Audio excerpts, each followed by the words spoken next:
Good morning সবাইকে। তোমরা সবাই কেমন আছো? আমি না উঠে পড়েছিলাম, উঠে মশারিটা তুলে রেখে এই যে দেখো মশারিটা তুলে রেখেছি, মশারিটা তুলে রেখে আবার ঘুমিয়ে পড়েছিলাম।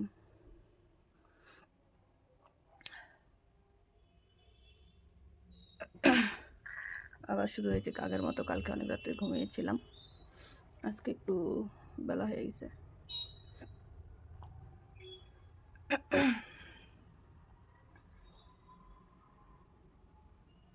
সে না যে অর্ঘ, দেখো অর্ঘ এখনো ঘুমাচ্ছে। অর্ঘকে চারপাশে তো বালিশ দিতে হয়, দেখো অর্ঘকে চারপাশে বালিশ দিয়ে দেই। অর্ঘ একদম হাত ঠাত এভাবে সরিয়ে দেওয়ালের পাশে নিয়ে যায়, ওইদিকে মশা ধরে।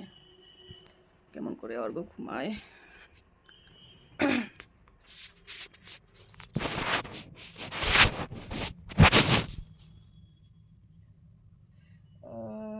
আমরা কাঁথা নিয়ে শুয়েছি, কাঁথা নিয়ে শুয়েছি।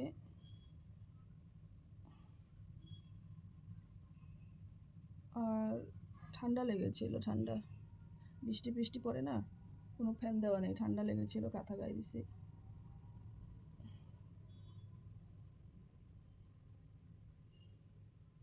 চুলগুলো আমি যতই বাড়িতে খোপা করে শুই না, খোপা করে শুই, চুলগুলো সব সঙ্গে সঙ্গে খুলে যায়।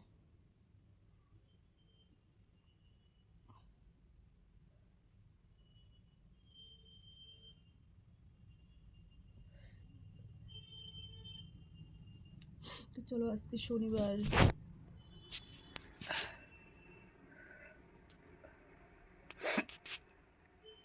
তো চলো অনেক কাজকর্ম আছে, এগুলো করবো এখন।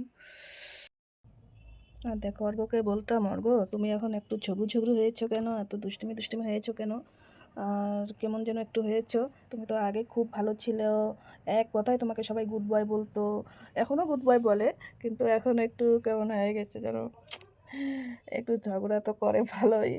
আগে খুব চুপচাপ ছিল, ওর মতো তিনটা বাচ্চাকে একসঙ্গে মানুষ করা যাবে, তিনটা কেন চারটাকেই মানুষ করা যায় যেত, এত চুপচাপ ছিল ওর। আহ, তো এখন না আমার অবাক লাগে, ও একটু বেশি বেশি একটু দাদাগিরিও হয়েছে আবার। তো আমাকে বলে যে আমি যখন আগে খুব ছোট ছিলাম, এই যে অর্ঘ এখন আবার ওইদিকে ঢুকছে। মানে আমি কথা বলতেছি না, আমার এখানে শুয়ে আছে, এখন ওদিকে ঘুরলো। তো আমাকে বলে যে আমি যখন খুব ছোট ছিলাম, আমি যখন ছোট ছিলাম সবাই আমাকে মারতো, সবাই আমাকে মারতো। ওকে বলে মেয়েগুলোও মারতো, ছেলেগুলোও মারতো।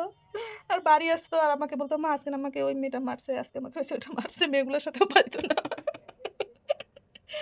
ওকে বলে একটা মেয়ে, আবার মনে আছে তখন পরে কি 2 না 3 পরে একটা মেয়ে বলে তুইলা আশ্রম আছে। তাই ও ওগুলো মানে সহ্য করতে করতে, আর ও এসে আমাকে বাড়িতে কমপ্লেন জানাতো। আমার বাবা সব প্রত্যেকদিন একই কথা শুনতাম। আমি তখন বলতাম, কেন তুই মানতে পারিস না, তুই তোর সঙ্গে এরকম করে তুই ওইরকম করবি। আমি যাই হোক, আমি এরকম বলছিলাম, প্রত্যেকদিন এসে বলতো। তো সত্যি এখন আমার মানে মনে হয় কি অর্ঘ আগের মতো হোক। তো ও হচ্ছে এর জন্য ওই রাগে এখন একটু এরকমই হয়েছে। কেমন অর্ঘের সঙ্গে এখন পাওয়া যায় না, কিন্তু তোমরা যারা দেখো ভিডিও, যে অর্ঘ কিন্তু চুপচাপ, অর্ঘ কিন্তু কখনোই চুপচাপ না। আগে যারা ছোটোবেলা অর্ঘকে দেখতা তোমরা, সবাই শুনে নেয় অর্ঘ কিন্তু এখন দাদাগিরি করে। আমার বড় কাকা তো ওকে বলে যে এখনও বলে, এখনও বলে, মানে ওর একবারই নাম রাখছে গুড বয়, কে গুড বয়, কখন আসছো, কে গুড বয়, এসে মানে ওকে গুড বয় করেই ডাকে। এত চুপচাপ ছিল, শান্ত ছিল, আর এখন তো মানে দাদাগিরি, আর কি বলবো বুঝছো। বড় দাদাগিরি, দাদাগিরি করে। আমি অর্ঘের সঙ্গে শুয়ে আছি, এমন করে শুয়ে থাকলে হবে? এই যে এই যে এই যে এই যে এই যে এই যে এই যে দেখাই দিল শক্তিমান।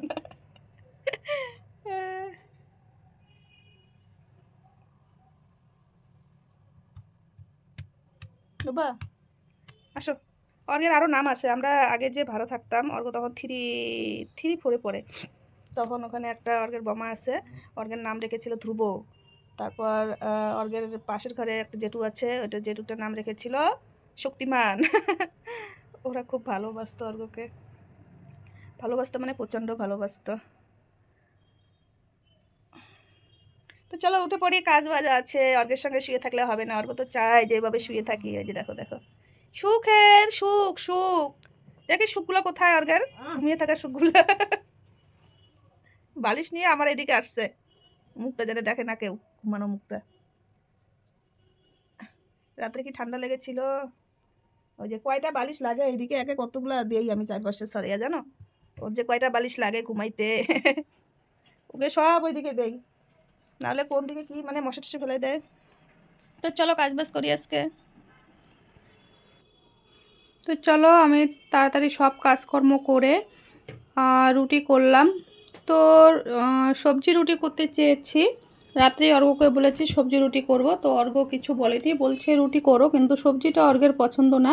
ভাবছি আমি আলুর তরকারি রুটি করব। তো তরকারিটা করা হলো না এখন। অর্ঘ্য রুটির তরকারিটা মানে তরকারিটা পছন্দ করে না, রুটি তো খুব পছন্দ করে। তো কোনো তরকারি দিয়ে রুটি খাওয়ার পছন্দ করে না, কোনো সবজি দিয়ে। তো দরকার পড়লে খালি রুটি ও খাবে এরকম। তো দুধ দিয়ে ভালোবাসে, কিন্তু দুধ তো পাবো না এখন কোথাও, মানে দুধ এখন কোথায় পাবো। তো দুধ নেই। আর ওকে না চিনি রুটি করে দিলাম। তো আমি এভাবেই 1 ফোঁটা 2 ফোঁটা তেল দিয়ে চিনি দিয়ে, মিষ্টি মিষ্টি লাগবে একটু, তো কিছু না থাকলে আমি এটাই করি। তো ও 3টা খেলো আর আমি 2টো খাবো। তারপর রান্নাবাড়ি করতে হবে। আর একটু দলা রেখে দিলাম রুটির, তো আমি ওইটুকু সন্ধ্যাবেলা করব। তো আমি রুটি মাখলে না একটু বেশি করেই মাখি, যেন পরেকার বেলাকার জন্য রাখা যায়। বারবার মাখতে না ভালো লাগে না, আর হাতে কীভাবে লেগে থাকে না, আমার একে মানে কেমন যেন লাগে। তো এর জন্য আমি একবারেই নেই, যেদিন রুটি করব আর একটু বেশি করে নেই। তো আমিও এখন এটা দিয়েই খাচ্ছি। তো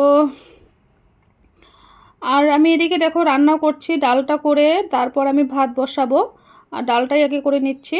তো ভাত বসিয়েছি আর এদিকে আলু ছুলছি, আলু চোচাগুলো কেমন না, এর জন্য ছুলেই আমি রান্না করব। আর আলু তরকারি করব এখন, কেন বলো তো? তাহলে আমি একটু রুটির দলা রেখেছি, ওইটুকু দিয়ে অর্ঘ্যকে রুটি করে দেবো। আর অর্ঘ্যকে জোর করব যে একটু তরকারি দিয়ে রুটি খাও সন্ধ্যাবেলা, তাহলে আমার আর কোনো চিন্তা থাকবে না। কারণ কি জানো তো, ঘরে কোনো কিছু আর টিফিন দেওয়ার মতো ওকে কিছু নেই। তো এর জন্য আমি ওটাই বুদ্ধি করেছি যে সন্ধ্যাবেলাও টিফিনের আর কোনো চিন্তা থাকবে না। আর আজকে দেখো মাসকলার ডাল করেছি। তো আর এই আলুর তরকারি, আর কোনো কিছু করিনি। তো ঘরে সব ডাটা আছে একটু, আর 2টা ঢেঁড়স আছে। তো ডাটা কালকে করেছি, তো আরও আরও আর একটু আছে। তো আমি ভাবছি ওইটা করব। এর জন্য অর্ঘ্যের চিন্তা করে আবার ওটা করলাম না। কেন বলো তো, তাহলে সন্ধ্যাবেলা হবে ওর একটু খাওয়া, বা দুপুরে সবজি দিয়েও হবে। তো যাই হোক, এখন সন্ধ্যাবেলা দেখো আমাদের তো দুপুরে খাওয়া দাওয়া সব হয়ে গেছে। তো সন্ধ্যাবেলা এখন রুটি অর্ঘ্যকে করে দিলাম। আর রুটি একটু বেশিই ছিল দলা, তো অর্ঘ্যকে এখানে 2টো দিলাম। অর্ঘ্যকে আমি টিফিন দিয়ে দিলাম সন্ধ্যাবেলা। তো অর্ঘ্য এখন খাবে, 2টো দিয়েছি, আর লাগলে আর একটা দেবো। এটা খেলে আবার আর একটা বেশি দিলে আবার রাত্রে ভাত একটু খেতে পাবে না। তো টাটা, আজকের মতো এই ভিডিওটা এখানেই শেষ করলাম। সবাই অনেক অনেক ভালোবাসা দিও। তো টাটা, সবার জন্য অনেক অনেক শুভকামনা রইল। শুভ সন্ধ্যা।